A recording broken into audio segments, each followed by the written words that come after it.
آج لوگ بھی فوج پر یہی تان کرتے ہیں. میں کوئی چاپلوسی بات نہیں کر رہا, میں صرف ایک حضور کی حدیث کی بات آ گئی اس لیے میں یہ بات کر رہا ہوں. یہ چاپلوسی نہیں ہے, جو چاپلوسی کرتے ہیں وہ اور بات ہے, لیکن یہ حضور کی سنت ہے کہ میرے حضور کا طریقہ تھا کہ حضور اگر کسی کی تعریف کرتے تو بھی حضور کا معیار ایک تھا, اگر کسی کی مذمت کرتے تو بھی حضور کا ایک ہی معیار تھا.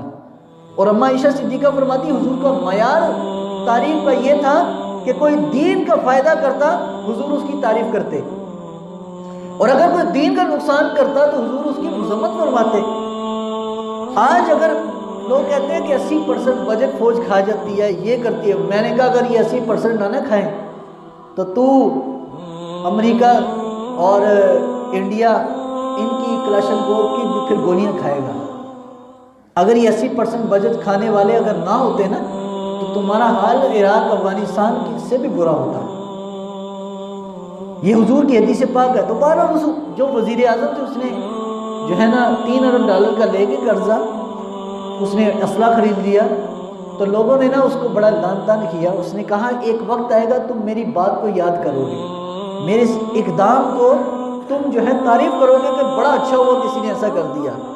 آج دیکھو عبد القدیر خان, اگر اس بندے نے یہ کام نہ کیا ہوتا یقین مانو ہم مار کھا جاتے, ہم مقابلہ نہیں کر سکتے تھے, چاہے ہمارے لاکھ جذبہ ہے, کیونکہ یہ ٹیکنالوجی کا دور ہے. اگر وہ ہمارے میزائل اور ہمارے لیے جدید اسلحہ وہ تیار نہ کرتا. میرے حضور نے فرمایا 3 لوگ وہ ہیں جس پر رب اپنی رحمت فرماتا ہے. کتنے ہیں بھائی؟ 3 لوگ ہیں. فرمایا سب سے پہلا بندہ وہ ہے کہ جس نے جو ہے مسلمانوں کے دفاع کے لیے اسلحہ بنایا.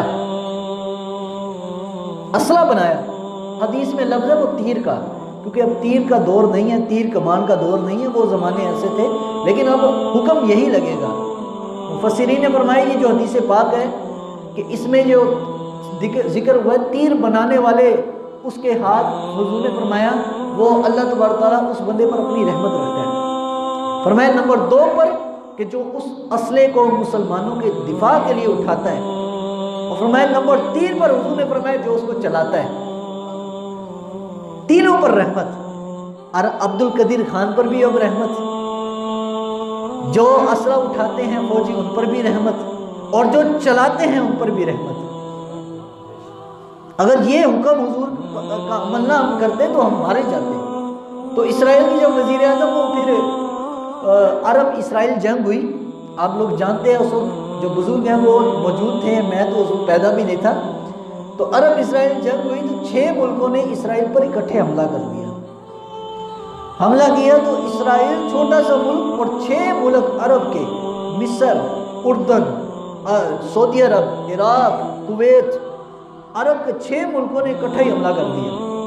شام کی بھی فوجیں تھیں, یہودی ایک طرف, مٹھی بھر یہودی, اور سارے عربی وہ ایک طرف تھے. وہی اسلحہ جو اس عورت وزیر اعظم نے خریدا تھا اسی اسلحے کو چلا کر سارے عربیوں کو اس نے بھگا دیا. کوئی عربی مقابلے میں نہیں کھڑا ہو سکا, کیونکہ عربیوں کے پاس تو اسلحہ تھا نہیں, وہ تو صرف طاقت اپنی فوج کی لے کر آئے تھے, چلانا چلونا نہیں آتا تھا.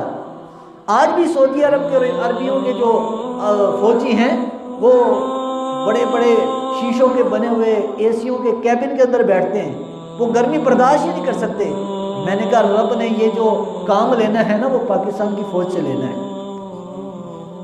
کہ جو سخت گیر ہے, قوت والی ہے. تو قرآن نے بھی فرمایا نا رباط الخیل کہ تم اپنی طاقت تیار رکھو, ترہبون بہ عدو اللہ. اللہ تعالیٰ تمہارے اس اسلحے اور تمہاری جنگی ساز و سامان کی طاقت کو دیکھنے کی وجہ سے کفار پر اللہ تعالیٰ تمہارا رعب پیدا کر دے گا. یہ قرآن عظیم و شان ہے, سورہ انفال کے الفاظ ہیں. اگر اس آیت پر پاکستان نے عمل نہ کیا ہوتا تو پاکستان کا بہت برا حال ہوتا. قرآن کی ایک آیت, یار کمال کی بات دیکھو, پاکستان نے ایک آیت پر عمل کیا تو پاکستان بڑی بڑی عذاب سے اور تباہی سے بچ گیا.